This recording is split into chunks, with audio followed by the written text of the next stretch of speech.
Good evening. Good evening and welcome to We Believe Digital Studios in Jackson, Mississippi for another edition of Sizzling in Mississippi. We're so glad to be back with you. We missed you last week and we're back this week and very excited to have as a special guest Mr. Socrates Garrett. Good evening, Mr. Garrett. Good evening, Chris. It's been a while since we've been in the studio together. Yes, and I have to tell you, what is it they call people say the personal privilege? They say they want a moment of personal privilege. Moment of personal privilege. That's when you're out of order. That's when you're out of order. You're out of order, but you want to speak anyway. Well, that's exactly where I'm at right now. I might be out of order, but in my book, it's not out of order because, anything that I've been able to get into podcasting and do this show now for just about 1 year, myself and my co-host, Mahati Joan Prim. And also, I do a news break show a couple times a week. And none of that would have been possible without our special guest tonight, Mr. Garrett.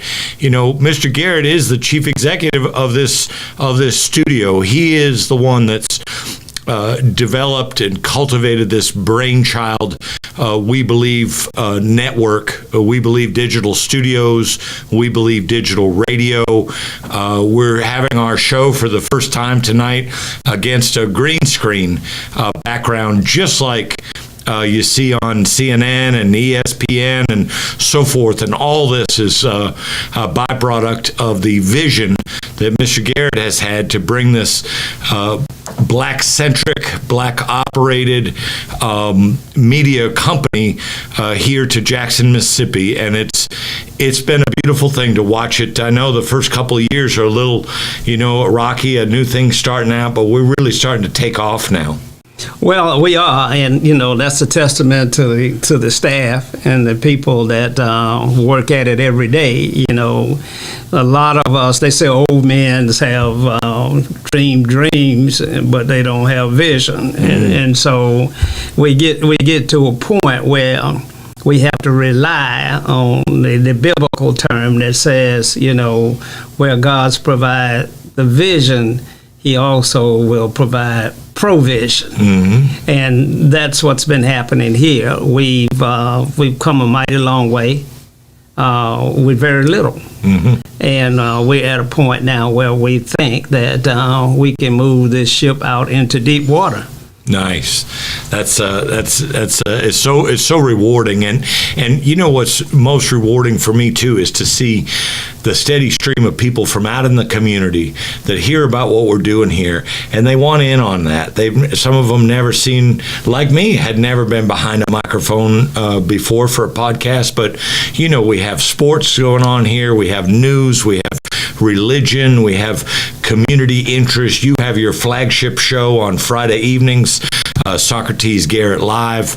Now we're starting to fold in the radio. We've got new concepts coming aboard. We have a green screen background now, which gives us more flexibility to sort of modernize. I don't know if that's to make the studio as technically optimally available as possible, and it's very rewarding to see. So, I got about 3 things on the list tonight, Mr. Garrett, and we typically do for this show 3 segments, 3 20-minute segments. Just remind the viewers, our call-in number is 1-800-492-5186, and I guess we start off with this, with these elections. It's top of mind for a lot of people. Tremendous amount of disappointment in Mississippi with this Democratic challenger falling short, but falling short less than 5%. I mean, I think about 4.5%. Which is better than the last time there was a Democratic challenger. So we see improvement there, but we also had a real debacle in Hinds County with some ballots. And it appears to have stemmed from redistricting that happened last year, and some of these precincts became what they call split precincts, but the election commissioners got some of those mixed up, and the large group ended up going to the small precinct, and the small group ended up going to the large precinct, and people were, leaving the voting lines because they ran out of ballots. In some cases, it took hours upon hours to get more ballots in there, and some people had to get back to work. Some people just downright frustrated. So I thought I'd ask for your take on that. Maybe we can review some of the numbers a little bit.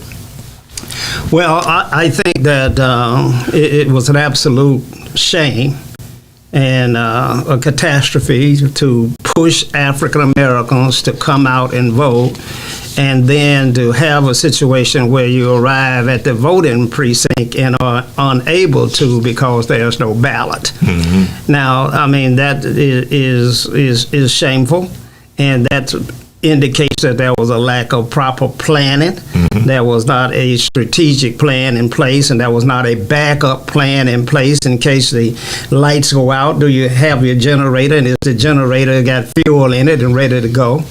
And so it was a demonstration of a great deal of incompetence. Mm-hmm. And it's unfortunate because there were some folk that say that the election commissioner caused the Democratic candidate for governor, Brandon Presley, to lose the election. Mm. Now, I don't believe that's the case, but I do believe that when you have things like that happen, it allows others to say how incompetent you are, and for the voters to lose confidence in you, and then they go back to not coming out to the poll to vote the next time.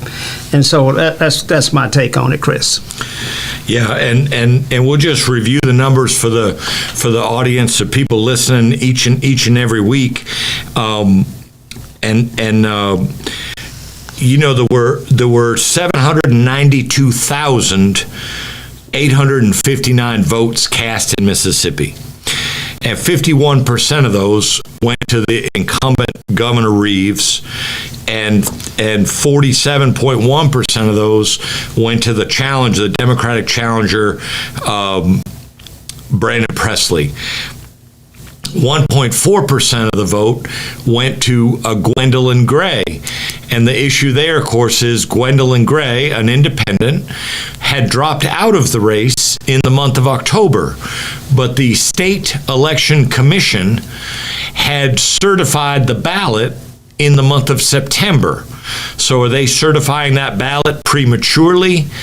I don't know, but that's the way that is. And so, even if Gwendolyn Gray's 10% 1.4%, 10,800 votes had gone to Presley, he still would have been about 23,000 votes short.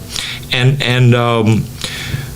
to get to that 50% mark, to be able to at least force a runoff, and that's statewide, and then in Hinds County, 64,372 people cast votes. 79% of those went to the challenger Presley. 20% went to the incumbent Reeves. The Secretary of State says that in Hinds County there's 165,000. Hinds County, the largest concentration of black people and therefore black voters in all of Mississippi. And 165,498 eligible voters, and nearly 39% of them cast a ballot, which is an enormous improvement from past elections. So, and you were talking about that. You said getting people out there, but then they weren't ready. Yeah. Well, I think, based upon the numbers that you just gave, if 792,000 people voted in this election. Yeah. Now, Chris, if Mississippi has a population of some 3 million, and only 792,000 of those people voted, yeah, then that's 26% of your population. Yeah. That's black and white in there. Sure. blacks 40% of the population, somewhere in that neighborhood, whites 60%, somewhere in that neighborhood. And so there is an apathy overall in the state of Mississippi. Even when you take away the kids, the teenagers that aren't eligible to vote yet, that come off that 3 million, right?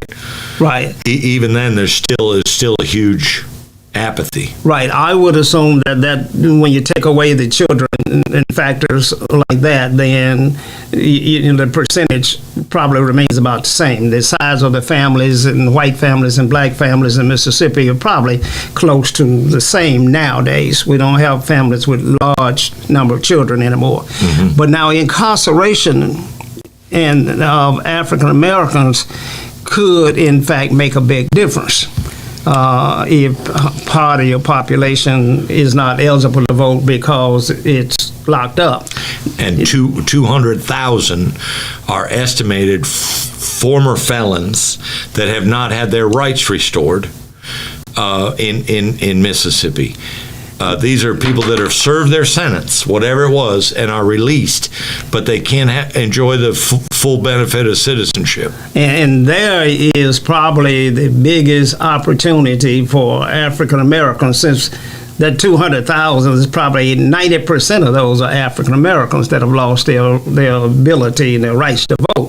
And so that is the largest population there that could possibly make a difference.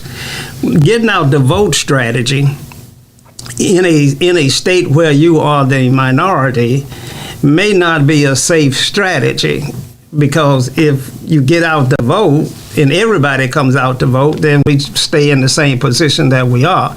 We have to assume that blacks have to get out and vote and that whites won't get out and vote. I don't make that assumption. So I think there's some correlation there. But Chris, I would like to say that based upon the election results, we saw 2 African Americans win significant races. The Public Service Commissioner with DeKeitha Stamps, yep, and the Central Highway Transportation Commissioner, Willie Simmons. Right. Now, those 2 individuals represent over 1 million people in the state of Mississippi. Mm-hmm. That's a third of the population of the state of Mississippi. Yeah. So we had some significant things to occur, even though there was tremendous disappointment overall, because we did not win any statewide office, and we did not win the prize position of the governor's office. And another piece to add on to the good news, because it's so easy with this ballot blunder in Hinds County, it's so easy to put all your focus on that. But when you go back and look at the numbers, Lowndes County, Grenada County, I may not pronounce this right, but Yalabusha, does that sound right? That sounds pretty good. Definitely turned based on the last several elections. These counties were red previously, but they were barely red, and this time they turned blue. So 3 new counties to add to the blue list, and Winston County is still, it's at a razor's edge right now, like 49 to 49 kind of thing. So there's a possibility that a 4th county, Winston County, which is over there near Meridian, can turn blue also. I've seen it reported on Twitter or on X, formerly known as, but I don't see that in the Associated Press numbers. I don't see it in the Mississippi Today numbers. So I talked to the Democratic Party Executive Director Andre Wagner by phone today, and he promised to get back to me as soon as he can with the definitive answer on Winston County. Wow. So not only did the participation rate in Hinds County improve by what's got to be a minimum of 8%, but also these 2 key races that you talked about that were not statewide but district 1/3 of the state, the central district, went to Democrats, went to African American males, went to people that have long established records. Willie Simmons used to be a senator in Mississippi. He spoke over at my VFW post on Saturday. He was the keynote speaker, and to keep their stamps, and a city council member, and a member of the House of Representatives, and now Central District Public Service Commissioner. Yeah, and he was the incumbent, and of course, we thought the race would be not as tight as it was. We thought that Willie, the record that he had behind him, the work that he's done, and the improvements. So when he took his position and he looked at the amount of dollars that were being spent in the central district versus the northern and the southern, it was almost a third less going into the central district. And the viewers ought to know that the second congressional district, Congressman Thompson's district, makes up a lot of the central district. It's really where African Americans reside. And so we were not getting our share of money for roads and improvements and bridges and things of that nature. And some of the most dangerous highways in Mississippi are in the central district. So Willie's done a good job. And we need to work on. We need to speak with him and somehow to those other two transportation commissioners too, because another part of the just another aspect of the sizzling in Mississippi all the time, morning, noon, and night, 24/7, is the lack of economic vitality that the black community is provided. And last year, the Mississippi Department of Transportation, if you can even imagine this, in a state that has 40+% minority population, the Mississippi Department of Transportation only awarded 2% of all the contracts to minority firms. Wow. Only 2%. So now that Mr. Simmons is back in there, we got to get his ear and because that's one of the largest. They've got one of the largest budgets in the whole state. $1 billion or more. Yeah. And so you're absolutely right. And Chris, it's even further disheartening because of the amount of money that they spent on minority classifications. 70% of those dollars are going to white females, right. And which have created themselves as a new minority. Well, they didn't. The Washington, D.C. decided that white women should be classified as a minority. And so, it's a very simple thing to do, to put your wife in charge of the company, and now you are a minority firm. And that's really bad. That's atrocious. That's the kind of thing that usurps the intent and deprives the African American communities from opportunities that they've never had in the past. And when you think of the work being done on these roads across Mississippi, who do you think's on the end of that shovel? Yeah. And yet, okay, and so that's a job, that's income, but the real money goes to the one that got the contract. Oh, absolutely. And they don't look like no, they don't. No, they don't. But they're beginning to look more like Hispanics. Right. I see such a increase in the number of Hispanic workers in the workplace today until I began to wonder, where are African American males? Yeah. In this economy, this society, where are the pecking order?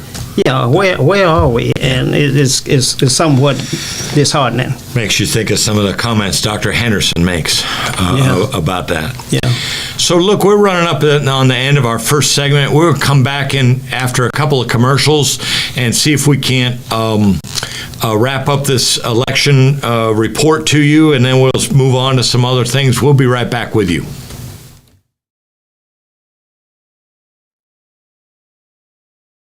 Have you had your Earthblend coffee today? At Earthblend Coffee, we take pride in offering you the very best of beans across the world, blended and roasted to perfection, giving you superior quality and satisfying and flavorful taste. Experience the world in one cup with Earthblend Coffee. To order, visit earthblendcoffee.co now. Are you dreaming of becoming an entrepreneur, but you're not sure where or how to start? At Entrepreneurs Academy 101, our online program will guide you step by step on how to start and grow your own business. We offer courses such as how to write a business plan, how to create a budget, and so much more. Our online training program is designed for you to learn at your own pace, and there's no set order to complete this program. Because our academy is online, you have the choice to learn with a group, with friends, or individually. Upon completion of the entire curriculum, you will receive a certificate of achievement to acknowledge that you have completed the training needed to become a successful entrepreneur. So enroll today to design the life that you love. Contact your entrepreneur coach, Brenda Myers, at 601-672-0695 or visit our website at www.entrepreneursacademy101.com for more information. The Mississippi Link is an African-American female-owned newspaper with a trusted voice that is highly respected throughout the city, state, and nation. Our motto, Keepers of the Knowledge for People Who Speak the Truth, since 1993. Significantly influences the thoughts, attitudes, and buying decisions of its readers. Call us at 601-368-8481 for your advertising needs. If you would like to receive a newspaper in the mail each week, our annual subscription is only $52 per year. That is only $1 per week for you to stay informed regarding many stories that you can only get in the Mississippi Link. Sign up today at themississippilink.com and click on Home Delivery. And welcome back to Sizzling in Mississippi. We're so glad you're joining us. Myself and special guest, Mr. Socrates Garrett, have been kind of doing a bit of a wash-up on this general election that we just had last Tuesday. And the bad news that it brought, but there's certainly rays of sunshine mixed in there. You know, Mr. Garrett, I was trying to do the math to figure out, with Presley being 23,000 votes under that threshold, what if Hinds County was to put that totally on their back, which, you know, that they don't have to, but that 39% voter participation would have had to go, if Hinds County and Hinds County alone had brought that to 52% participation, we'd have been home free. Yeah, that's a tall order. A tall order. Yeah. But when we go back and divide that all up, Mr. Garrett, and divide it by 82 counties, do you know it would be less than 300 vote shift in each county to make Mississippi blue? That's a tall order as well. Some of those counties only got 1,600 people in them. Yeah, but they're red. They're red as can be. Yeah. Mississippi, Chris, has offered 4 outstanding candidates. When Barack Obama came into Mississippi and could not carry Mississippi, the most popular African American ever, could not carry Mississippi. Then we ran Mike Espy statewide against Cindy Hyde-Smith. Mike could not carry Mississippi. Then we ran Brandon Presley, could not carry Mississippi, and the governor before him, a very popular gentleman, Jim Hood, ran as for governor, and we could not carry Mississippi. So the last 4 candidates that Democrats put out there were defeated. Yeah. And you can't offer any more talented or more competent candidates than you've had in the last 4. But it appears to be a true statement that each time the separation is getting less.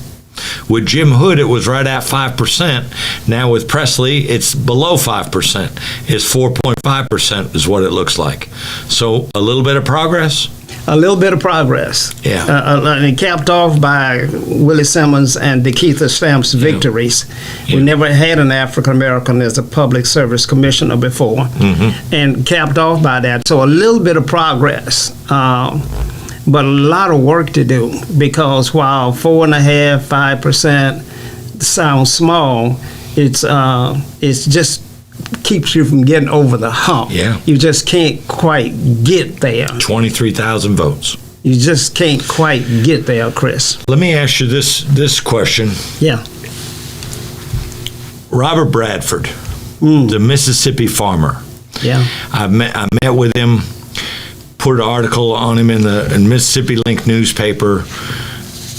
Man has a strong military background, a strong farming background, got a degree in agriculture, degree,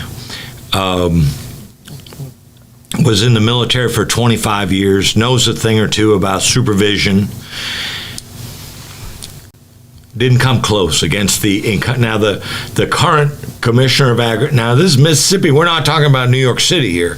So in Mississippi, when agriculture is so important, but you have this white attorney, not a farmer, but a white attorney, Andy Gibson, got challenged by Mr. Robert Bradford, who knows a lot. He couldn't come close to getting the numbers that the attorney, Andy Gibson, got. And I think it comes back down to that big capital letter R. Is that something we can talk about? Well, I think that all of our statewide candidates, not just only Mr. Bradford, Yeah. but everybody that ran, and we had 4 or 5 candidates running for statewide office. I mean, you had an African American that ran for treasurer. You had an African American that ran for the Secretary of State position. You had Ty Pinkins. African American that ran for the Attorney General's position. Yeah. You had an African American that ran for the auditor's position. Yeah.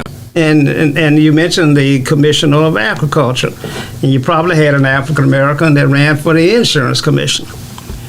And no one came close. No one was able to get anywhere near what was needed to win a statewide office. Against the Republican incumbents. Regardless of whether they have agriculture experience or whether they just wear a big white hat and come out and the base stays with them. The base. The base stays with them. So based on the numbers from this election, Yeah. it looks like, now, so I'll just say this out loud, and maybe I'll be way off base because you've forgotten more about things in Mississippi than I've yet to learn in Mississippi. It looks like a solid 52% of Mississippi think everything is okay. They don't want to see a change, or they think the people that are in the office are doing a great job, so they just re-elect them. Is that a fair statement? I think the number is not representative of the division that's in Mississippi. I don't think we're close to 48, 52. I don't think that's where we are. I think that there's a greater divide.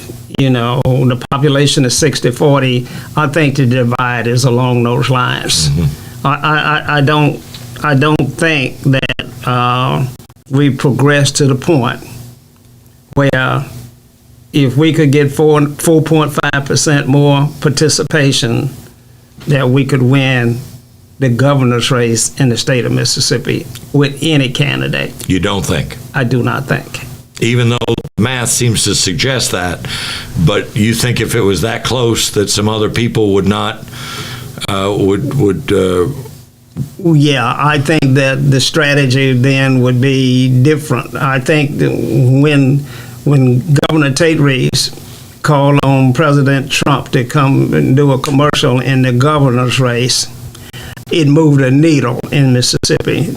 This is Donald Trump's country. Donald Trump will win the nomination for a Republican candidate for president in Mississippi. He doesn't even have to come down here and campaign. Yeah.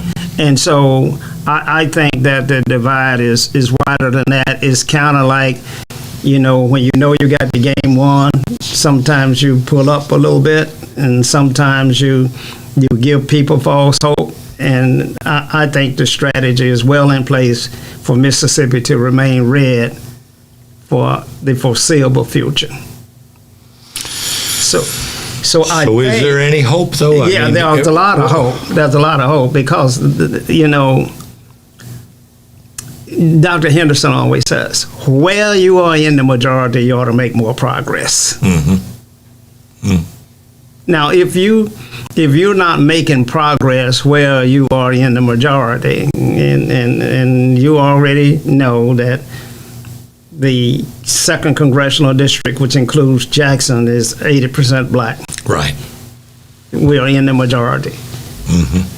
I don't see the progress that we need to see in the offices and the governments that we have effective control over. Mm-hmm. And that's very, very disappointing. But that's where the opportunity lies. I don't think that the strategy is going to be how do we defeat a Republican candidate statewide in Mississippi.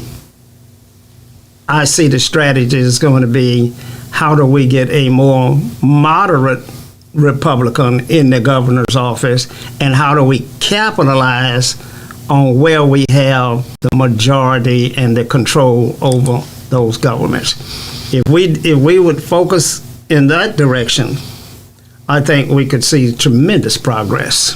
So a moderate Republican that could embrace some of the things that are important to us and better performance out of the very things that we can control ourselves. Yeah.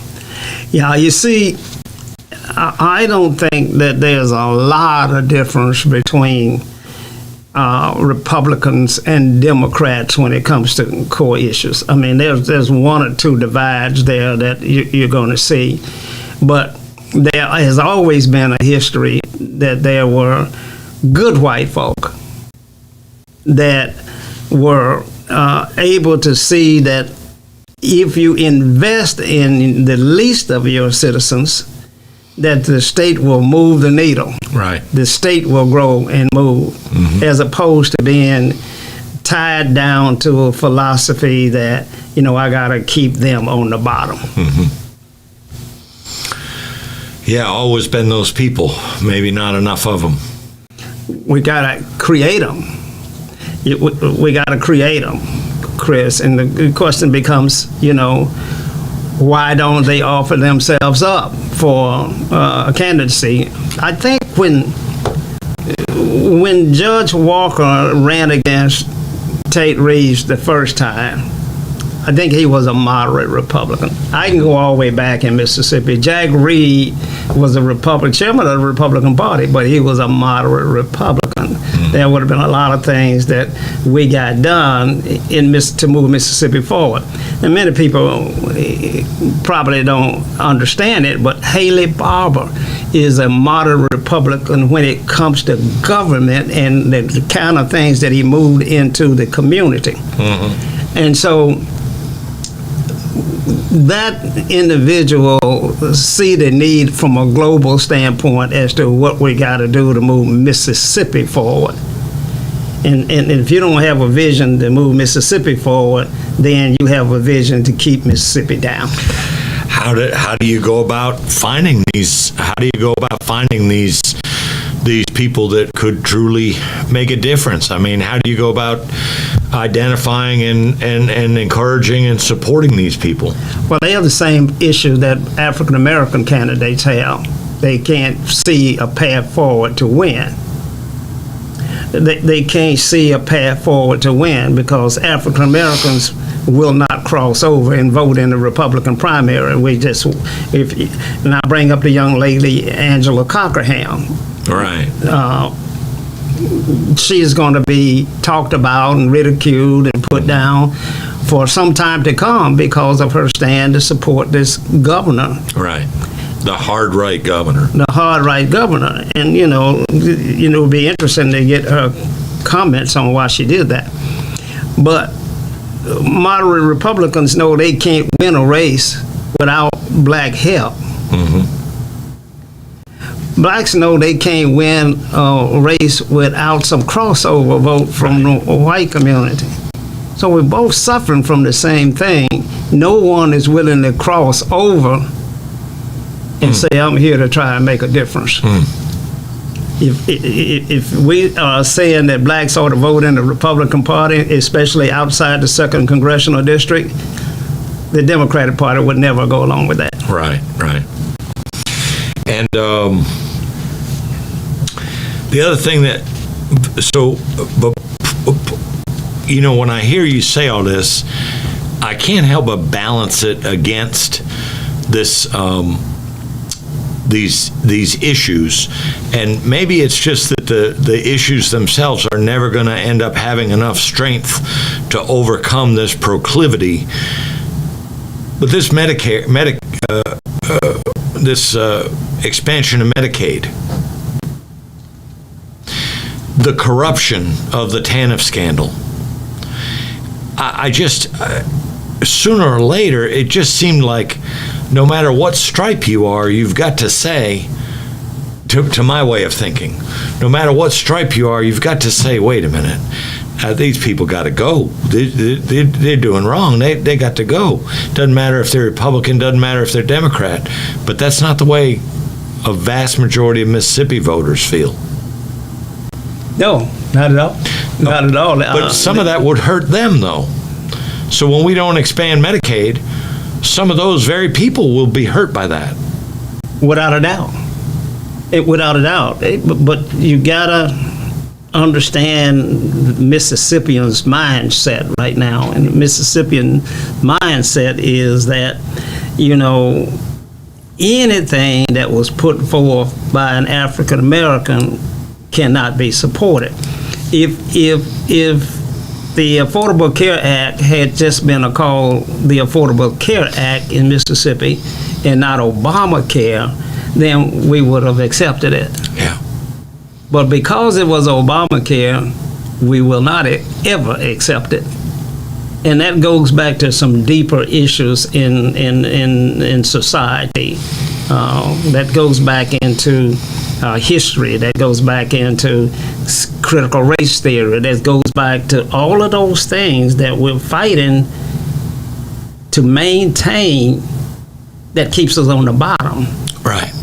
And so we got some issues, and it doesn't seem like they're going to ever go away.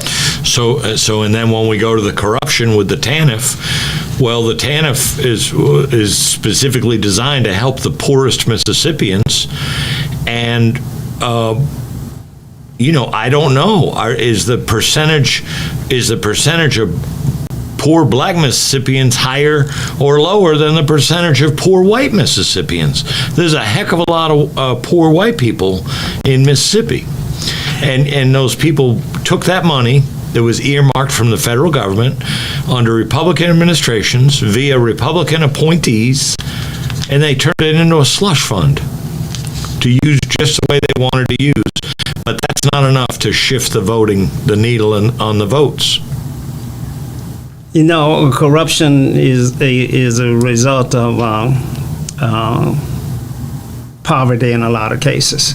Mississippi is probably one of the most corrupt states in the entire U.S., but it's the poorest state in the U.S. There is a correlation between the two. Takes more relies more on federal funds year after year. It's always at the top of the list. Yeah. Right now it's over 47% of Mississippi's kitty comes directly from the federal government. Yes, someone once said that, for every dollar we send to Washington, we get 3 back, but it may not be quite that large. But we are a welfare state. Yeah. We are a welfare state that won't accept Medicaid, but we are a welfare state and we're accepting federal help every day. If you pull food stamps out of the economy in the state of Mississippi, our economy would crash. If you pull the federal help out of Mississippi, our economy would crash. But yet we're bracing enough to say we don't want help and won't expand Medicaid. That's all about maintaining what some consider their way of life, and they will not be changing anytime soon in Mississippi. And everybody that goes to the grocery store, we have the highest grocery tax in the nation. And now think about the impact that has on the have-nots. Yeah, and the governor will say we want to reduce the income tax. Right, not the grocery tax. Not the grocery tax. Same mindset. More rich people would benefit from a reduction in the income tax. Right, and we don't have a lot of rich people in Mississippi. You know, Chris, Mississippi is poor. We're backwards. And one of the reasons for that is that we don't have a lot of rich people. We don't have, and when I go to meetings in Houston, I'll be in a room with 10 to 12 CEOs of major corporations. I go to a meeting in Mississippi, I'm in the room with farmers. Right. There's no enough to not be afraid of me. Right. To say that I'm beyond trying to hold you down, now I realize that if I move you up, it moves me up further because I'm competing against an international market. Mississippi hadn't gotten there yet. So we got a lot of corruption. And the real corruption is the few number of people that were on the welfare rolls in the beginning. And the people that were eligible for TANF is so small compared to a state being in so much poverty. That's where the real corruption started. Those policies. That at one point, I think they were giving 1.5% of applicants got approved for cash assistance. And when you're talking cash assistance, you're talking about $236 a month for a family of 3. It's terrible. What? You can't eat? You can't eat off of that, Chris. You can't feed a family off of 3, and you certainly cannot create a person with high esteem and someone who thinks that they have a chance of succeeding. Well, you're hearing it here on Sizzling in Mississippi with a gentleman that's done business here in Mississippi for over 45 years, born and raised in Mississippi, a graduate of the Piney Woods Academy, a graduate of Alcorn State University, but we don't always say that real loud over here because we're so close to Jackson State. But yeah, you're hearing the real deal from Mr. Garrett tonight, and it's there's chunks of hopefulness in the midst of an awful lot of despair, and that's why we're sizzling in Mississippi. So we'll dip out for a couple commercials. We'll come back up and shift our topic over to a couple other items for the final segment.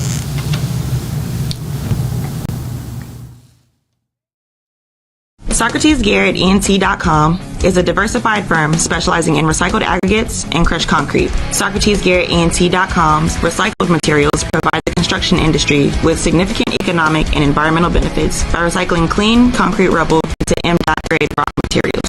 Recycled aggregates and crushed concrete can be applied to driveways, road construction, bank protection, parking lots, general bulk fills, and more. For more information, please call 601-896-0084 or visit us online at SocratesGarrettENT.com.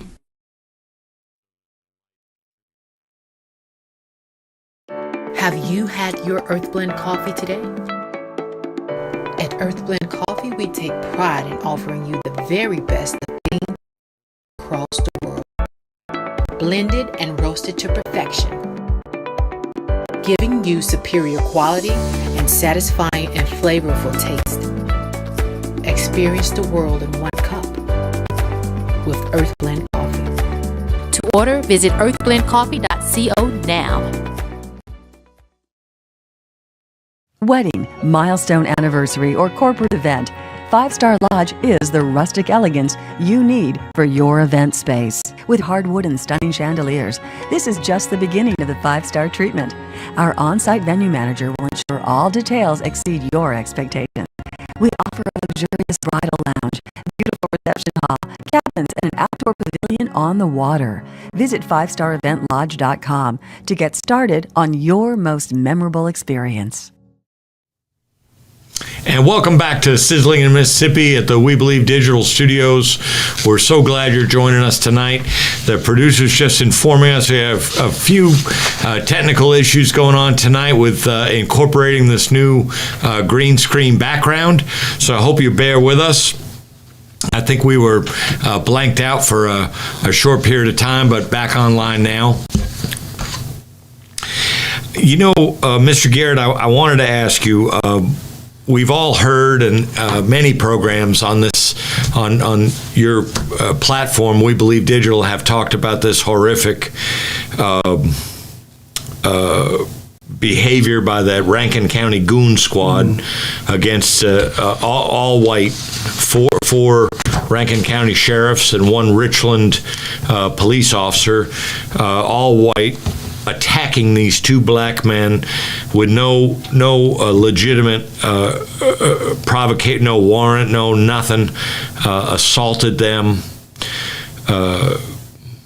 shot one of them right in the mouth, and mysteriously, all 6 of these guys pleaded guilty. And I keep coming back to, how often have you seen in your history, have you ever seen a group of white law enforcement officers plead guilty to anything? No, that was not the way it was, Chris, in Mississippi. The sheriff department was always known to be a part of the Klan.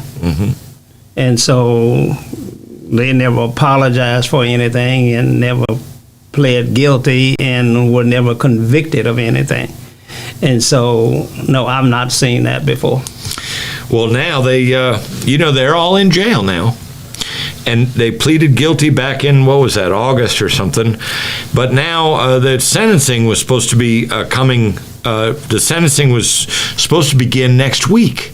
However, the district court judge, Judge Tom Lee, wrote on Friday that they would delay, responding to motions, that they would delay the sentencing of these former officers, saying that they needed more time to evaluate pre-sentencing reports and to prepare objections. I'm trying to get my little brain to grasp all 6 of these guys pleaded guilty, but now on the eve of sentencing, they talked the judge into giving them more time to evaluate pre-sentencing reports and prepare objections. Well, your thoughts on that? Well, my thoughts on that is, first of all, is a little progress, small progress that we talked about earlier in terms of that someone is in jail. Right. And so, I mean, if these officers are in jail, it indicates that, the light that's being shined in the Mississippi has an impact, because it's not a change of heart, but it's the light. And so the day of the internet and the day of streaming services and the visibility on everything that you're doing out there now makes it more difficult to just do things the way you've always done. And the atrocities that were occurring before, we had this visibility and exposure, you have no idea. The atrocities that's going on in the world wars, we would have had no idea what's going on in Ukraine and what's going on in Gaza. Right. We would have had no idea, but now we do. Now we get a chance to see some things. And so the national attorneys that came in, Trent Walker and his cohorts out there in Rankin County, were able to get enough visibility on Mississippi to get these guys to commit that they were guilty. but that's not sentencing. And so at some point in this process, Mississippi God has to show his muscle. At some point, and you were mentioning corruption. The corruption occurred, but the sentencing won't match the crime, as opposed and opposite to what happens in the African American community when a crime is committed. Throw away the key. Throw away the key. So we are moving the ball forward, but we haven't crossed the goal line. No one has been sentenced to anything in these atrocious acts of violence. And then we move to Lexington. Lexington Board Alderman fired the Dobbins, the white police chief that was caught texting all sorts of racist language. And Lexington Police Department has now has a new sheriff. I guess not new, maybe 8 to 9 months old now. Chief Henderson. He's an African American in Lexington, in Holmes County, 86% African American. So that makes sense. But they had a predominantly white police force in a predominantly black community up there. And a lawsuit was filed against him because of the way they went about their practices, the way they excessive force was alleged, violation of people's civil and constitutional rights during traffic stops, searches, arrests, discriminatory policing, violates people's right to engage in speech.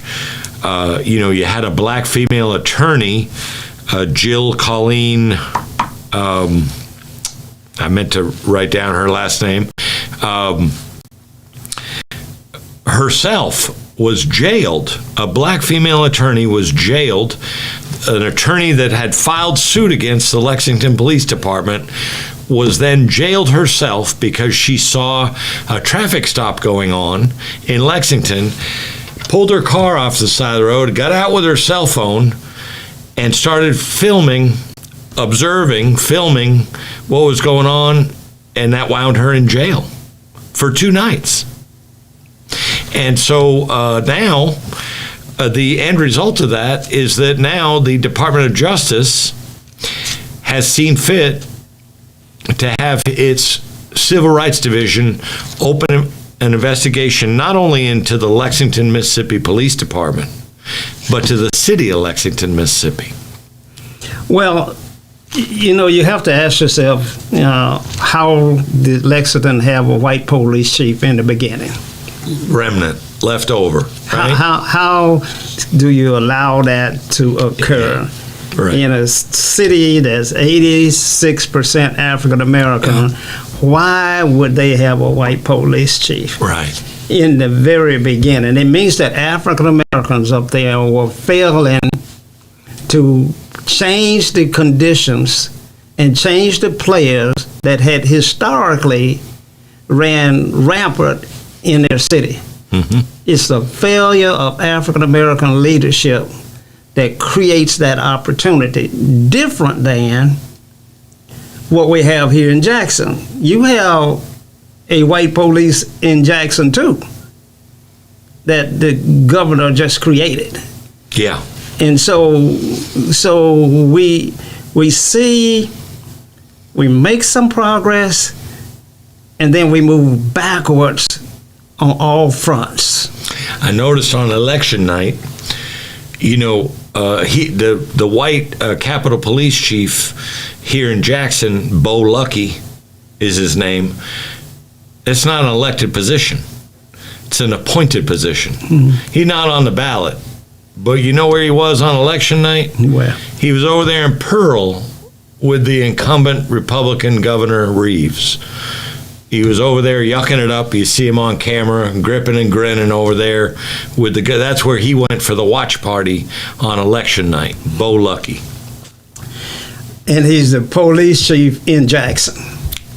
And so what is the difference of that in Lexington, Mississippi? I would say that it's failed leadership in Lexington because no one forced them to have the white police chief. Mm-hmm. In Jackson and Hinds County, it was taken out of their hands and it was forced upon the city. Right. So, that's the difference there, but the results were the same. Would end up being the same. And so now this city is going to go under scrutiny, and it's the whole black leadership of Lexington will go under scrutiny. And it should. And it is a black female attorney that filed the suit. Yeah. To make it happen. Yeah. Well, we are in the majority. I'll go back to Dr. Henderson all the time. Right. Well, in the majority, we must make progress on every front. We must have policy and participation that guarantees that we move the needle in the quality of life for African Americans, and you can't do that unless you control the economy. Well, you can't protect the economy if you don't put the proper police in place. I mean, history tells us that if you want to shut down the economy, have the police burn it down, lock up all the leaders, etc., as we've seen across this country all over the years. Right. So you cannot allow Bo Lucky or any white individual that reports directly to the governor of the state of Mississippi, who says that he is proud to be away from Jackson. Yeah. Any day is a good day to not be here. And then you can't have them in charge of your police department. Yeah, and so there in Lexington, Office of Civil Rights Investigation, and just in the last year alone, Mr. Garrett. Now I can't go back and turn the tables back as far as you can into the civil rights movement. But this year alone, the federal government has intervened through the Department of Labor. This illegal farming operations up in the Delta, white-owned farming operations, fined by the Department of Labor. It required an investigation to do that. Corrections. Mississippi Department of Corrections just got out from under a consent order within the last 18 months. The EPA has been in the state, not just in Jackson, but Jackson Water and Sewer Issues, Environmental Protection Agency has had to intervene here. And now we see again Office of Civil Rights coming into. And we see all these takeovers. We see school systems taken over by the federal government. There's so many layers of corruption that goes on, and this is why we're sizzling in Mississippi. And I wish I had something to tell. I wish we had something to tell people to be more intentional. Solution-focused, intentional. It's just got to stop someday. I mean, this has been going on since this state started. Well, and many of us feel that there is a regressive behavior that's taking place, that we are losing ground in some of the gains that we made. And the biggest problem is the lack of unity in the African American community, and that one feeds all kinds of weird behaviors that we see taking place. You can't allow areas where you are in control to have policies that don't benefit your constituency. Now, the corruption, whether you're talking about that in the Department of Labor, whether you're talking about that in the Department of Correction, whether you're talking about that in Human Services, whether you're talking about that, you're going to get that And it's not a lot African Americans can do to stop that, because it's a state issue and it's a federal government issue, and we can't really move that pendulum. I think Congressman Thompson on the debacle in Jackson over the water did a good job, but I think he did a better job on the January 6th committee hearings than he did on that. But he did a good job, and so we saw some movement there. But what we had though is to turn around and put a white czar in charge of Jackson's infrastructure, all of its assets, and so that doesn't build anything in the community. That when the white czar leaves, then I guess we'll have to have another one. And now he has awarded contracts to black companies. I don't know what the ratio is. I don't know what the percentage is. We could research that. But I mean, we see the television ads. So there is some of that going on, so that's positive.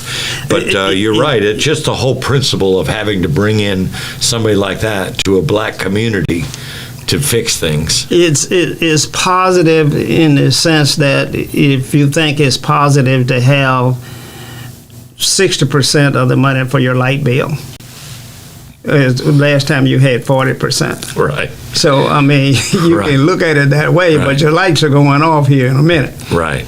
And so we got to make a significant change.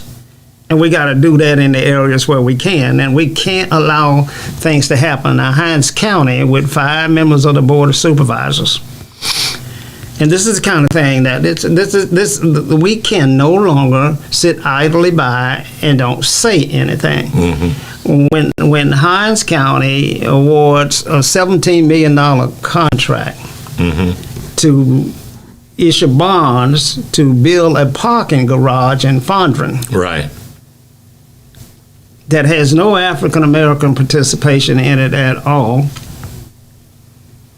and then turn around and issue bonds for another $17 million jail to be built, and all of the project managers and all of the white contractors over there are doing all of the work, and all of the black folk are incarcerated. Now, so they really must be convinced that the 5 black supervisors must be convinced, Hinds County supervisor must be convinced that there's no black companies out there capable of doing the work? No. They are convinced that the individuals that they have the relationships with will continue to get the work. That's what they are convinced of. If you thought that there was a capacity problem in Mississippi, then allocate millions of dollars for building capacity in your community. Bring in strong African American companies from outside of Mississippi to mentor companies. Make certain that Caucasian operated and owned companies understand that there's a participation goal here, that 30% or 40% of these contracts are going to go into the African American community, and you mentor them. You help them and assist them to grow and develop, so one day that they can become a prime and bid against you. I understand they do it just that way in Cook County, Illinois. That's the only way it's ever going to work. And until we get people with the understanding, then it's hard for us to unify and mount a charge to change the things in Mississippi on a statewide basis. I think that's my biggest takeaway from your comments tonight is the lack of unity. We need to do things to foster more unity, bring people more together. We really do, Chris. We really do. Thank you so much for coming on the program tonight. It's a real joy to have you here. And folks, that's it for this edition of Sizzling Mississippi. We'll be back with you again next Monday night. Special shout out to the producers out there trying to get this new technology working. We're the first show that's the test platform, and we're happy to do that. And shout out to the producers for the great work that they're doing. And take care of yourselves and each other. We'll see you back next Monday night at 6:30.